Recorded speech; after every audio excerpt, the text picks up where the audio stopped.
भुटानी शरणार्थी प्रक्रियामा इन्भल्भमेन्ट भनेर बनाएको फेक अडियो मैले फोरेन्सिक टेस्टको लागि सीबीआई र साइबर क्राइम सेलमा दिएको थिएँ। 6 दिन हुँदा पनि यो फेक हो कि होइन भनेर किन बताउन सकेको छैन।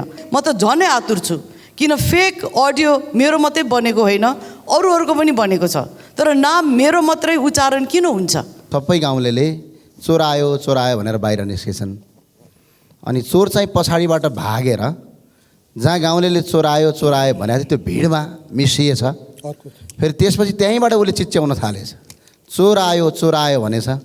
गाउँलेलाई थाहा भएनछ कि उहाँहरूकै भिडमा त्यही चोर पसेको थियो। अहिले भ्रष्टाचार विरुद्धको आन्दोलन जो सडकमा भइरहेछ, स्वयं भ्रष्टाचारीका आरोप लागेका आरोपीहरू भ्रष्टाचार विरुद्धको आन्दोलनमा भ्रष्टाचारी मुर्दाबाद भन्दै हिँडेका छन्। पोलिटिक्समा आउँदाखेरि सबै कुरा हामीले बिहोर्न सक्नुपर्छ। म बिहोरिरहेको छु, तर सबैजनाको यस्तो किसिमको कदम सबै महिलाप्रति नगरियोस्। यो देशमा योभन्दा अगाडि पनि धेरै महिलाहरूलाई सुइसाइड गर्नलाई फोर्स गरेको छ। 34 वर्षदेखि यही प्र्याक्टिस भइरहेछ।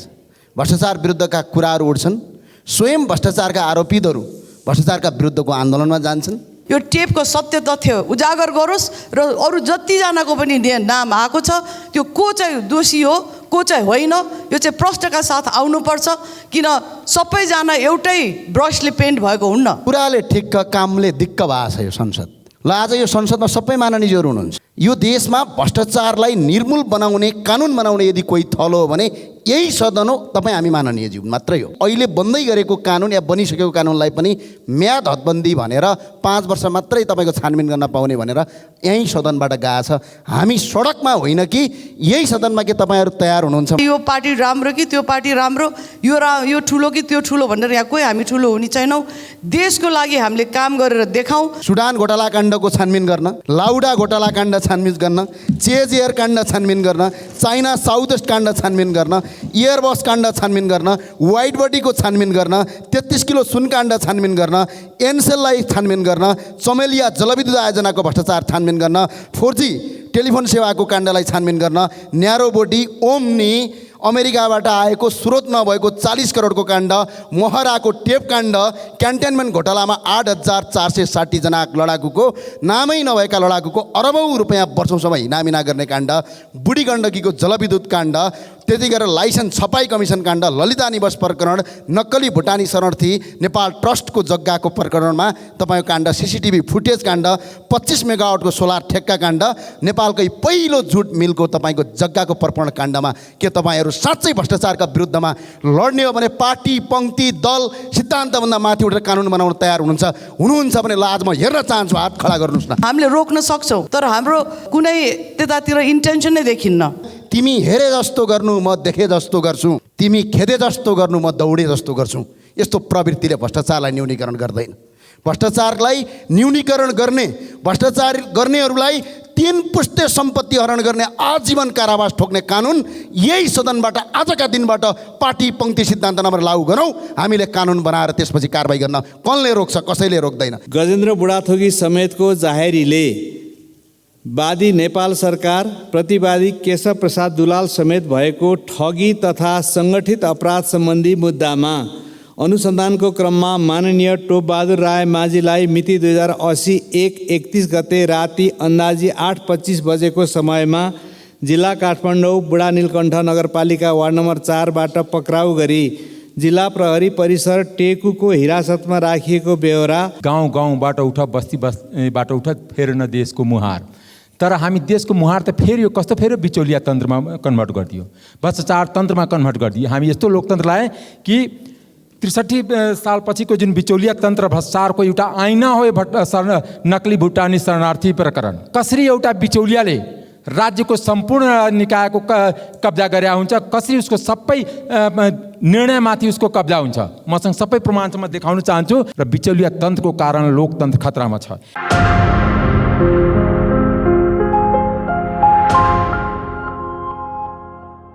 सम्माननीय सभामुख महोदय, माननीय सदस्यज्यूहरू, एउटा कथा भन्न चाहन्छु म। एउटा गाउँमा चोर आएछ। चोर आइसकेपछि गाउँलेले चोर आयो भनेर थाहा पाएछन् अनि सबै गाउँलेले चोर आयो भनेर बाहिर निस्केछन् अनि चोर चाहिँ पछाडिबाट भागेर जहाँ गाउँलेले चोरायो चोरायो भने चाहिँ त्यो भिडमा मिसिएछ। फेरि त्यसपछि त्यहीँबाट उसले चिच्याउन थालेछ, चोरायो चोरायो भनेछ। गाउँलेलाई थाहा भएन छ कि उहाँहरूकै भिडमा त्यही चोर पसेको थियो। अहिले भ्रष्टाचार विरुद्धको आन्दोलन जो सडकमा भइरहेछ, स्वयं भ्रष्टाचारीका आरोप लागेका आरोपीहरू भ्रष्टाचार विरुद्धको आन्दोलनमा भ्रष्टाचारी मुर्दाबाद भन्दै हिँडेका छन्। यसले अहिले होइन 34 वर्षदेखि यही प्र्याक्टिस भइरहेछ। भ्रष्टाचार विरुद्धका कुराहरू उठ्छन्, स्वयं भ्रष्टाचारका आरोपितहरू भ्रष्टाचारका विरुद्धको आन्दोलनमा जान्छन्। र भ्रष्टाचार भनेको सिर्फ पैसाको चलखेल होइन, यो देशको कानुनलाई मिच्नु पनि भ्रष्टाचारको एउटा अर्को नमुना हो। भ्रष्ट भनेको भ्रष्ट आचरण हो। त्यो भएको हुनाले म कहिलेकाहीँ यो सडकमा उठेका आन्दोलनलाई हेर्दाखेरि मलाई आफै दिक्क लाग्छ, किनभने यस्ता प्रवृत्तिका आन्दोलनले भ्रष्टाचारलाई न्यूनीकरण होइन कि भ्रष्टाचारलाई धन थप संरक्षण गर्दछन्। र अर्को एउटा कुरा म भन्न चाहन्छु, एउटा कुराले ठिक्क कामले दिक्क भएको छ यो संसद। ल आज यो संसदमा सबै माननीयहरू हुनुहुन्छ। यो देशमा भ्रष्टाचारलाई निर्मूल बनाउने कानुन बनाउने यदि कोही थलो हो भने यही सदन हो, तपाईँ हामी माननीयज्यू मात्रै हो। यहाँभन्दा अन्त कहीँ पनि ठाउँ छैन। तर भ्रष्टाचारलाई निर्मूल पार्नका लागि अहिले बन्दै गरेको कानुन या बनिसकेको कानुनलाई पनि म्याद हदबन्दी भनेर 5 वर्ष मात्रै तपाईँको छानबिन गर्न पाउने भनेर यहीँ सदनबाट गएछ। हामी सडकमा होइन कि यही सदनमा के तपाईँहरू तयार हुनुहुन्छ? म आज नाम भन्न चाहन्छु। ल तयार हुने हो भने तपाईँहरू तयार हुनुहोस्। ल सुडान घोटाला काण्डको छानबिन गर्न, लाउडा घोटाला काण्ड छानबिन गर्न, चेज एयर काण्ड छानबिन गर्न, चाइना साउथ वेस्ट काण्ड छानबिन गर्न, एयरबस काण्ड छानबिन गर्न, वाइट बडीको छानबिन गर्न, 33 किलो सुन काण्ड छानबिन गर्न, एनसेललाई छानबिन गर्न, चमेलिया जलविद्युत आयोजनाको भ्रष्टाचार छानबिन गर्न, 4G टेलिफोन सेवाको काण्डलाई छानबिन गर्न, न्यारो बोडी ओम्नी अमेरिकाबाट आएको स्रोत नभएको 40 करोडको काण्ड, मोहराको टेप काण्ड, क्यान्टेनमेन्ट घोटालामा 8,460 जना लडाकुको नामै नभएका लडाकुको अरबौँ रुपियाँ वर्षौँसम्म हिनामिना गर्ने काण्ड, बुढी गण्डकीको जलविद्युत काण्ड, त्यति गरेर लाइसेन्स छपाई कमिसन काण्ड, ललिता निवास प्रकरण, नक्कली भुटानी शरणार्थी नेपाल ट्रस्टको जग्गाको प्रकरणमा तपाईँको काण्ड, CCTV फुटेज काण्ड, 25 मेगावाटको सोलर ठेक्का काण्ड, नेपालकै पहिलो जुट मिलको तपाईँको जग्गाको प्रकरण काण्डमा के तपाईँहरू साँच्चै भ्रष्टाचारका विरुद्धमा लड्ने हो भने पार्टी पङ्क्ति दल सिद्धान्तभन्दा माथि उठेर कानुन बनाउन तयार हुनुहुन्छ भने ल आज म हेर्न चाहन्छु, हात खडा गर्नुहोस् न। ल गर्नुहोस् खडा, हुनुहुन्छ कोही? त्यही भए हुनाले मैले अहिले पनि भन्न चाहन्छु, यसो नगरौँ। कृपया तिमी हेरे जस्तो गर्नु म देखे जस्तो गर्छु, तिमी खेदे जस्तो गर्नु म दौडे जस्तो गर्छु। यस्तो प्रवृत्तिले भ्रष्टाचारलाई न्यूनीकरण गर्दैन। भ्रष्टाचारलाई न्यूनीकरण गर्ने, भ्रष्टाचार गर्नेहरूलाई 3 पुस्ते सम्पत्ति हरण गर्ने आजीवन कारावास ठोक्ने कानुन यही सदनबाट आजका दिनबाट पार्टी पङ्क्ति सिद्धान्त नम्बर लागू गरौँ। हामीले कानुन बनाएर त्यसपछि कारबाही गर्न कसले रोक्छ? कसैले रोक्दैन। त्यही भएर सडक आन्दोलनभन्दा संसद आन्दोलन गरौँ, संसदमा एकजुट भएर अगाडि बढौँ, म यही भन्न चाहन्छु। र साथसाथै सम्पूर्ण माननीयज्यूहरू अनुरोध छ, हामी सम्पत्ति देखाइदिउँ न, हाम्रो चुनावी खर्च देखाइदिउँ न। एकछिन तपाईँको भ्रष्टाचारका काण्डमा कहीँ न कहीँ हामी यही संसदभित्र भएकै व्यक्तिहरूको नाम जोडिएको छ, अर्थात् आफ्नो नाम नजोडे पनि आफ्ना आसेपासेको नाम जोडिएको छ। आज यो देश भ्रष्टाचारले व्यक्त भएको छ, भ्रष्टाचार मूल आक्रान्त छ। त्यही भएर सडकमा होइन सदनबाट कानुन बनाऊ। यति भन्दा बिदा हुन्छ। हस्, धन्यवाद बोल्न दिएको सभामुख महोदयज्यू। धन्यवाद सभामुखज्यू। आज म यहाँ उपस्थित भएको त सबैले देखिरहनु भएकै होला, म फिजिकल फर्ममै यहाँ छु र म यसबाट के पनि भन्न चाहन्छु भने हाम्रो देशमा फेक न्युज र फेक मिडियाको चाहिँ एउटा पराकाष्ठै पुगिसकेको रहेछ। मैले त्यति सोसियल मिडियामा एक्टिभ छैन, तर यो देख्दा चाहिँ मलाई के लाग्यो भने हाम्रो देशमा हुने फेक मिडियाको चाहिँ कुनै न कुनै किसिमले यसमा सरकारको सुपरभिजन हुनु पर्यो।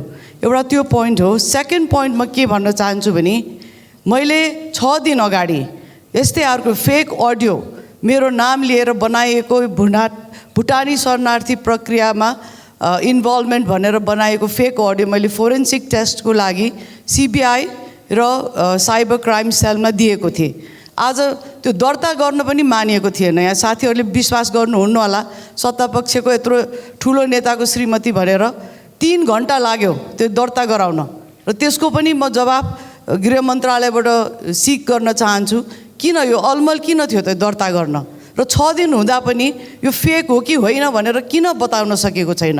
र अरू जस्तै म त झनै आतुर छु, किन फेक अडियो मेरो मात्रै बनेको होइन, अरूहरूको पनि बनेको छ, तर नाम मेरो मात्रै उच्चारण किन हुन्छ? मलाई साँच्चै भन्ने हो भने एज अ वुमन यो एउटा क्यारेक्टर असासिनेसन होइन, this is a rape of my character. र म यो चाहिँ एकदम कडाइका साथ भन्छु, वुमेनलाई पोलिटिक्समा आउँदाखेरि सबै कुरा हामीले बिहोर्न सक्नुपर्छ। म बिहोरिरहेको छु, तर सबैजनाको यो यस्तो किसिमको कदम सबै महिलाप्रति नगरियोस्। यो देशमा योभन्दा अगाडि पनि धेरै महिलाहरूलाई सुइसाइड गर्नलाई फोर्स गरेको छ मिडियाले। म चाहिँ त्यो एउटा भिक्टिम हुने महिला होइन, but this is a rape of my character. र गभर्मेन्टले चाहिँ यो चाँडै नै यो टेपको सत्य तथ्य उजागर गरोस् र अरू जतिजनाको पनि नाम आएको छ त्यो को चाहिँ दोषी हो को चाहिँ होइन, यो चाहिँ प्रश्नका साथ आउनुपर्छ। किन सबैजना एउटै ब्रसले पेन्ट भएको हुन्न। मान्छेले आफ्नो आफ्नो राय हुन्छ, कसलाई मनपर्छ कसलाई मन पर्दैन, द्याट्स यो पर्सनल बिजनेस।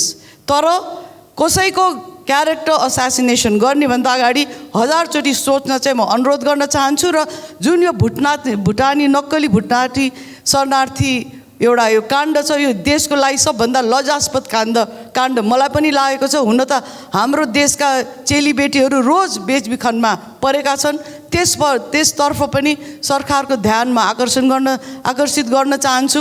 र कस्तो परिस्थिति होला त हाम्रो देशको, आफ्नो नागरिकता भएकोहरूले पनि त्यागेर म चाहिँ अर्को देशको नागरिक भनेर जाने बाध्यता हुने सिचुएसन तिनीहरूको कस्तो होला, त्यो कुरालाई पनि हामीले एड्रेस गर्नुपर्छ। यो मात्रै खालि यो पार्टी राम्रो कि त्यो पार्टी राम्रो, यो ठुलो कि त्यो ठुलो भनेर यहाँ कोही हामी ठुलो हुने छैनौँ।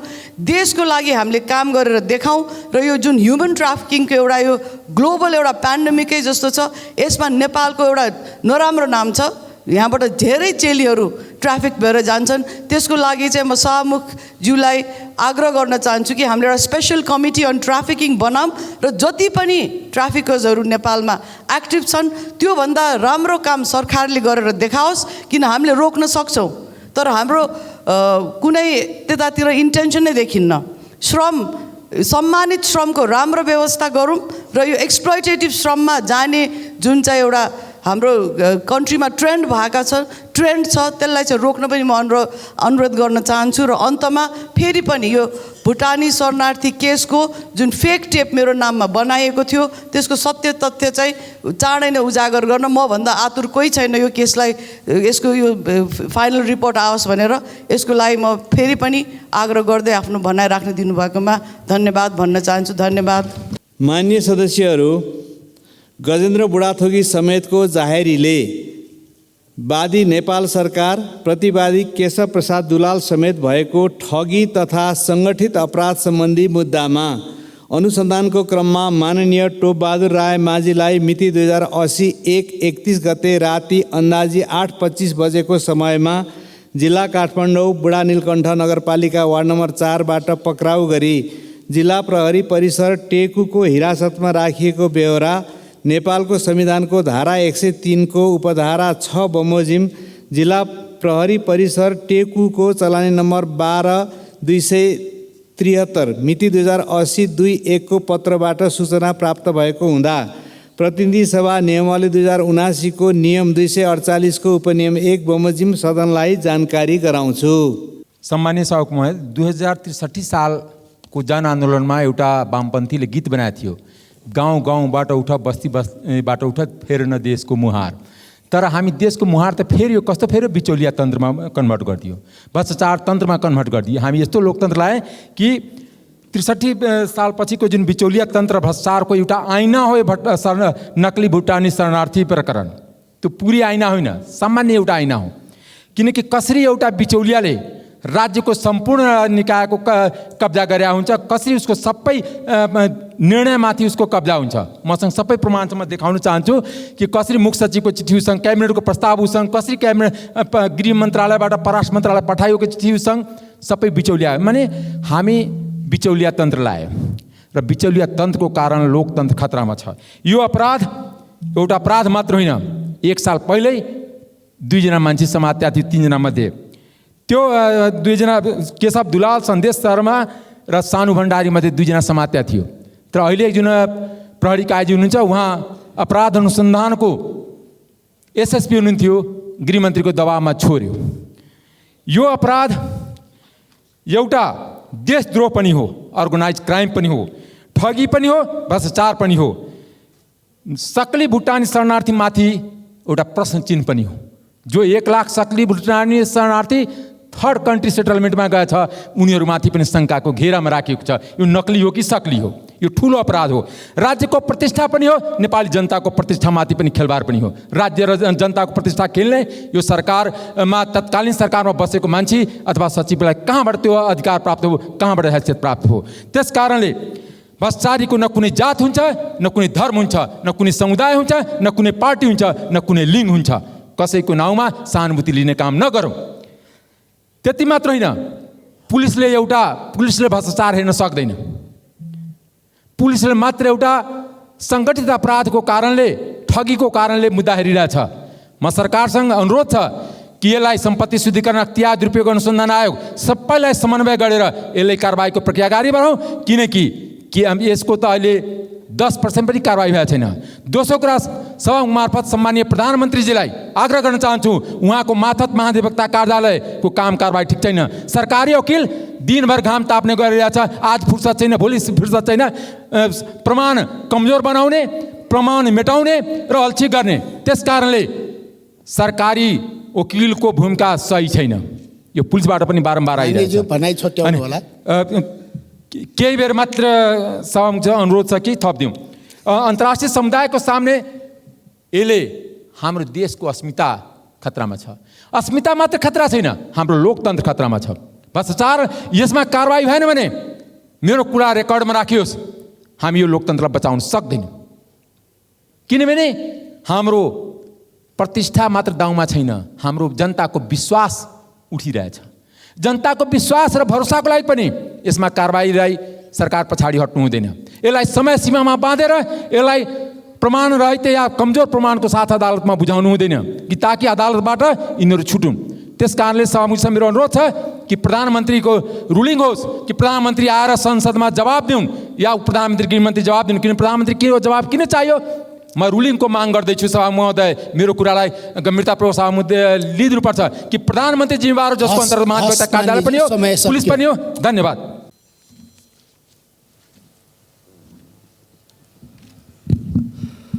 सभामुख महोदय,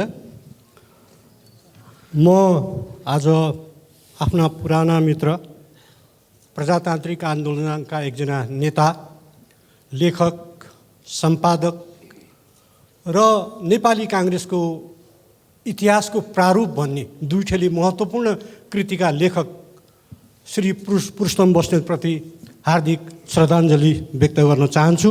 उहाँको निधनमा नेपालले एक निष्ठावान लोकतान्त्रिक योद्धा गुमाएको छ।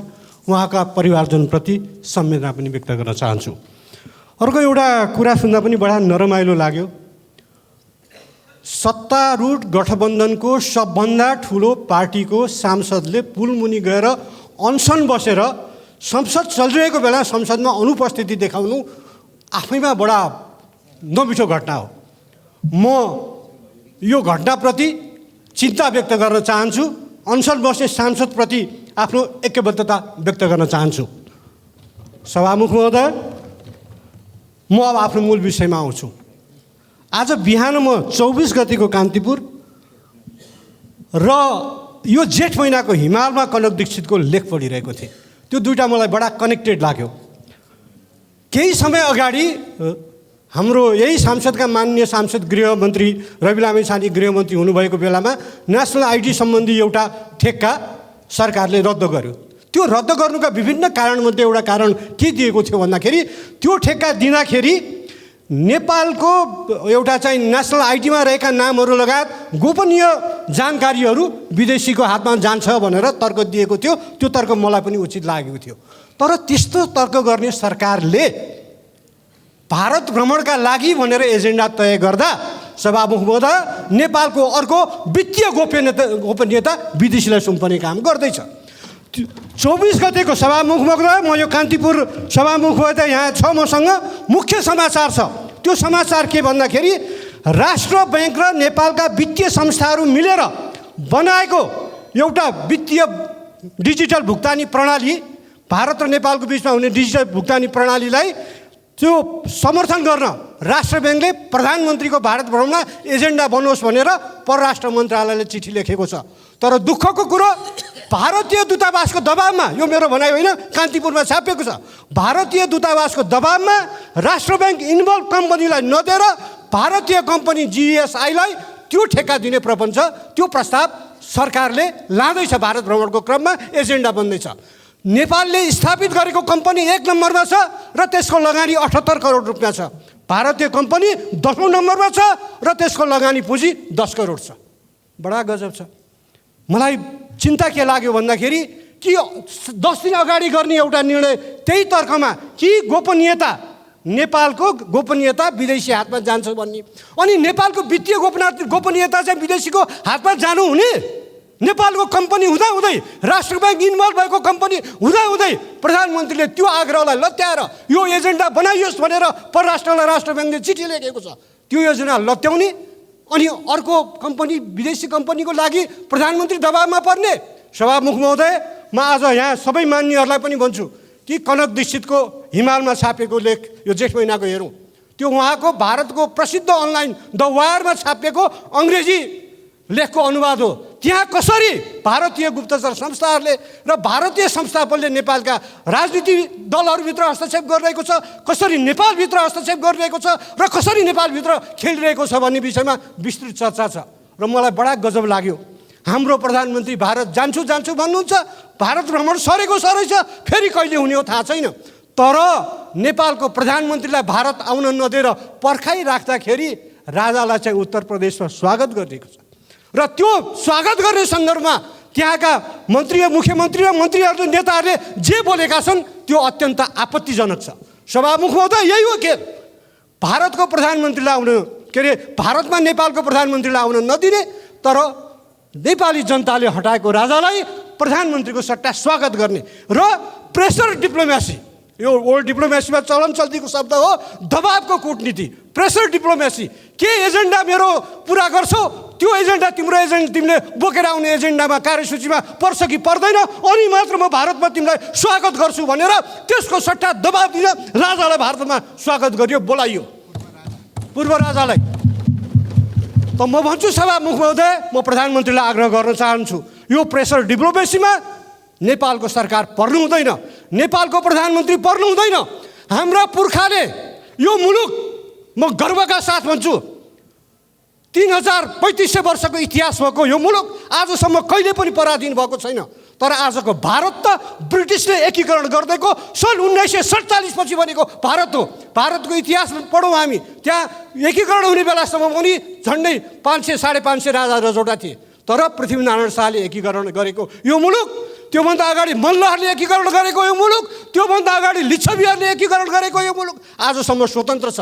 त्यसैले यो स्वतन्त्र देशको प्रधानमन्त्रीले भारत भ्रमणमा जाँदा देशका एजेन्डाहरू के हुन्, राष्ट्रका एजेन्डाहरू के हुन्, नेपाललाई चाहिएको कुरा के हो, त्यो दबावमा पर्नुपर्छ। बडा दुःखका साथ भन्नुपर्छ सभामुख महोदय कि नेपालको असंलग्न परराष्ट्र नीतिले आफ्नो सन्तुलन गुमाउँदै जान थालेको छ, असन्तुलित हुन थालेको छ हाम्रो परराष्ट्र नीति। हाम्रो परराष्ट्र नीति कहिले यता ढल्किन्छ, कहिले उता ढल्किन्छ। देशको स्वाभिमान, देशको आर्थिक आत्मनिर्भरता र आर्थिक स्वतन्त्रता, त्यसलाई ध्यानमा राखेर, मुलुकको स्वाभिमानलाई ध्यानमा राखेर, देशको सार्वभौमसत्ता र भौगोलिक अखण्डतालाई ध्यानमा राखेर, लिपुलेक, कालापानी र लिम्पियाधुरा फिर्ता गर्ने कुरालाई ध्यानमा राखेर, हाम्रो सीमाको सुरक्षा गर्ने कुरालाई ध्यानमा राखेर, हाम्रो आर्थिक स्वाभिमानलाई ध्यानमा राखेर प्रधानमन्त्रीको भारत भ्रमण सफल होस्। कहिले हुन्छ थाहा छैन, सरै छ, तर पनि त्यो भ्रमणको म सफलताको कामना गर्न चाहन्छु र भारत भ्रमणको क्रममा नेपालको शिर निहुराउने, नेपाललाई अप्ठ्यारोमा पार्ने, नेपालको स्वाभिमान गिराउने कुनै पनि एजेन्डा प्रधानमन्त्रीको कार्यसूचीमा, भ्रमणको कार्यसूचीमा नरहोस्। धन्यवाद।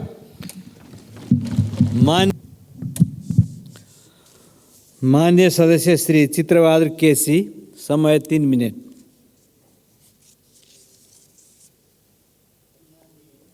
ज्यू, अहिले नेपालमा मानव तस्करहरूको बारेमा धेरै चर्चा भइरहेको छ। पहिले यस्ता अपराधका घटनाहरू नेपाल र नेपालीसित मात्रै सम्बन्धित हुन्थ्यो। हुन त नेपालीलाई विदेशमा बेच्ने प्रक्रिया नयाँ कुरा होइन। वीर शमशेरका पालादेखि नै ब्रिटिस साम्राज्यवादको चाहिँ साम्राज्य बढाउन, उसको साम्राज्यको रक्षा गर्नको लागि नेपाली युवाहरूलाई चाहिँ भर्ती गरियो, गोर्खा भर्ती केन्द्र भनेर बदनाम एउटा सम्झौता अहिले पनि कायम छ। आजको 21औं शताब्दीमा गएर गणतन्त्रको लागि, लोकतन्त्रको लागि लडेका भन्ने साथीहरू आज जुन प्रकारले सत्ता र शक्तिको केन्द्रमा बसिसकेका साथीहरूले आज जसरी नेपाली नागरिकलाई चाहिँ अनागरिक गराएर मान्छेको जुन व्यापार गरिरहेका छन्, यसलाई निष्पक्ष भएर स्पष्टता साथ नेपाली जनताले दबाब दिने होइन भने पहिलेका ठुला ठुला काण्डहरू जसरी चाहिँ हल्लाकुल्ला गर्यो, त्यसपछि अर्को नयाँ घटना घट्छ, नेपाली जनताको ध्यान उता लैजाने र विभिन्न अपराधमा संलग्न अपराधीहरूलाई छुट दिने जुन इतिहासको चाहिँ एउटा कलङ्क छ, त्यो घटना नदोहोरियोस्। त्यस कारणले जसले गल्ती गरेछ, कमजोरी गरेछ, आजको 21औं शताब्दीमा आफ्ना दाजुभाइ चाहिँ बेचेर पैसा कुम्लाएर तपाईँको चाहिँ आफ्नो मोज मस्ती गर्ने त्यस खालको अपराधपूर्ण गतिविधिलाई कुनै मूल्यमा, कुनै हालतमा चाहिँ छोड दिन हुँदैन र उनीहरूको चाहिँ गम्भीर रूपले अनुसन्धान हुनुपर्छ। र सत्ता र शक्तिको आडमा फेरि यो के रहेछ भने 5-6 वर्षदेखि नै यो खेती चलेको रहेछ। हेर्नुहोस् त, हामी आफै बोक्सी 5-6 वर्षदेखि सत्ता शक्तिमा बस्नेहरूलाई यो कुरा थाहा रहेछ नि। अहिले ठिक्क अड्कली कुरा छोडिरहेका छन्। हेर्नुहोस्, यो के भन्ने संसारले हेरिरहेको छ कि चाहिँ हाम्रो यो दुर्गति छ राष्ट्रको। अब अहिले यसैको बाहनामा, यसैलाई बाहना पारेर गणतन्त्रमाथि, लोकतन्त्रमाथि नै चाहिँ हमला भइरहेको छ। त्यसो हुनाले मैले पुस 25 गते यही संसदमा भनेको थिएँ, जसले लोकतन्त्र ल्यायो, जसले गणतन्त्र ल्यायो, त्यसैका चरित्रले, त्यसैका नीतिले, तिनीहरूकै व्यवहारबाट लोकतन्त्रमाथि, गणतन्त्रमाथि खतरा छ है, सतर्क हुनुपर्छ। भनेको 4 महिना पनि भएको छैन, अहिले त्यही स्थिति आएछ। त्यस कारणले सजिलै यो लोकतन्त्र आएको होइन, सजिलै यो गणतन्त्र आएको होइन। यही घटना चाहिँ हिजोको तानाशाही व्यवस्था हुन्थ्यो, राणाकालमा हुन्थ्यो भने आज नेपाली जनताले सडकमा उत्रेर अपराधलाई कारबाही गर भने चाहिँ जनताको अगाडि चाहिँ सरकारलाई चाहिँ दबाब दिन्थेनन्। त्यस कारणले अहिलेको गृहमन्त्रीले जुन खालले आँट गर्नुभएको छ, सक्रियता देखाउनु भएको छ, यो बिचा घुँडा टेकेर इतिहास, कालो इतिहास दोहोऱ्याउने होइन। त्यस कारणले जसले गल्ती गरेछ, अपराध गरेछ, राष्ट्रमाथि, राष्ट्रको अस्मितामाथि, तिनीहरूलाई कडा कारबाही गर्नुपर्छ भन्ने सम्माननीय सभामुखज्यू मार्फत म अनुरोध गर्न चाहन्छु। धन्यवाद। माननीय श्री प्रेम सुवाल 3 मिनट।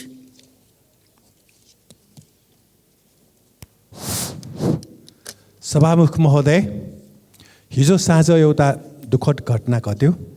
भक्तपुर नगरपालिका वडा नम्बर 3 का नागरिकको सूर्यविनायक नगरपालिका वडा नम्बर 5 चुनदेवी स्थित आफ्नै 18 आना जग्गामा फर्निचर उत्पादन गर्दै आएका विजयन चौगुथीको घर र तहरामा वैशाख 31 गते आग लागि हुँदा करिब 2 करोडको क्षति भएको पीडितले बताएका छन्। आग लागिबाट तहरा, फर्निचर, कार, घर क्षति भएको छ। आग लागिबारे छानबिन होस् र पीडितलाई क्षतिपूर्तिको व्यवस्था होस्। यो आग लागिबाट वरिपरिका 3-4 घर पनि प्रभावित भएको छ। सभामुख महोदय, नेपालीलाई भुटानी शरणार्थी बनाई बेचबिखन गरिएको आरोपमा पूर्व उप प्रधानमन्त्री द्वय बालकृष्ण खान र तोपबहादुर रायमाझी पक्राउ परेका छन्। यसबारे अनुसन्धान भोलिसम्म सक्नुपर्ने काठमाडौँ जिल्ला सरकारी वकिल कार्यालयको प्रहरीलाई दबाब गएको समाचार प्रकाशित भयो। यसले आरोपी छुट हुने खतरा भयो भन्ने पनि आएको छ र साथसाथै महान्यायाधिवक्ताको कार्यालयले ललिता निवासको सरकारी जग्गा व्यक्तिको नाममा दर्ता गर्नेहरू विरुद्धको मुद्दा दर्तै गराएन प्रहरीलाई। यसमा पनि यस्तै हुने हो कि भन्ने आशंका आएको छ र प्रहरीले प्रधानमन्त्री तथा मन्त्री परिषदको कार्यालयमा नेपालीलाई भुटानी शरणार्थी बनाएको प्रतिवेदन फेला पारेको हो कि होइनन्? यदि यो सत्य भए तत्कालीन प्रधानमन्त्रीहरू पनि जिम्मेवार हुनुपर्छ कि पर्दैनन्? र एकजना पूर्व प्रधानमन्त्रीले प्रहरी अधिकृतहरूलाई 5 पटक फोन गरेर आफ्नो पत्नीको नाम कुनै पनि अवस्थामा नआओस् भनेर दबाब दिइरहनु भएको सत्य हो कि होइन? र अर्का पूर्व प्रधानमन्त्रीको स्वकीय सचिवको नाम पनि यसमा जोडिएको सत्य हो कि होइन? र भ्रष्टाचारीहरूबारे, नेपालीलाई भुटानी शरणार्थी बनाउनेहरूबारे कितानी साथ छलफल गरौँ, छायावादी कुरा नगरौँ। राजनीति देश र जनताको इमान्दारीपूर्वक सेवा गर्ने क्षेत्र हो। राजनीतिमा लाग्नेहरू आफ्नो निर्वाचन क्षेत्र छोडेर सदरमुकाम र राजधानीमा घर जोड्ने, जग्गा जोड्ने र छोराछोरीलाई यतै उद्योग व्यापारमा लगाउने होइनन्। यसकारण प्रधानमन्त्री, मन्त्री, सांसद र उच्च अधिकारीहरूलाई आफ्नै निर्वाचन क्षेत्रमा बसोबास गराउने कानुन ल्याउनु जरुरी छ। यसले भ्रष्टाचारलाई नियन्त्रण गर्न मद्दत पुर्याउनेछ। राणा शासकहरूले नेपालीलाई गोर्खा भर्तीमा पठाइए बापत बेलायतबाट करोडौँ पाउन्ड प्राप्त गरेको र भारतको सिमला, गोवा, मुम्बई लगायतमा घर जग्गा जोडेको हुनाले त्यसलाई जफत गरेर नेपालले फिर्ता ल्याउनुपर्छ र प्रधानमन्त्री दाहालजीले केही दिन अगाडि अरुण 4 भारतलाई दिएको त्यो फिर्ता लिनुपर्छ। नेपाल लगानी बोर्डबाट निर्णय गराइएको ठिक छैन, खारेज गर्नुपर्छ। धन्यवाद।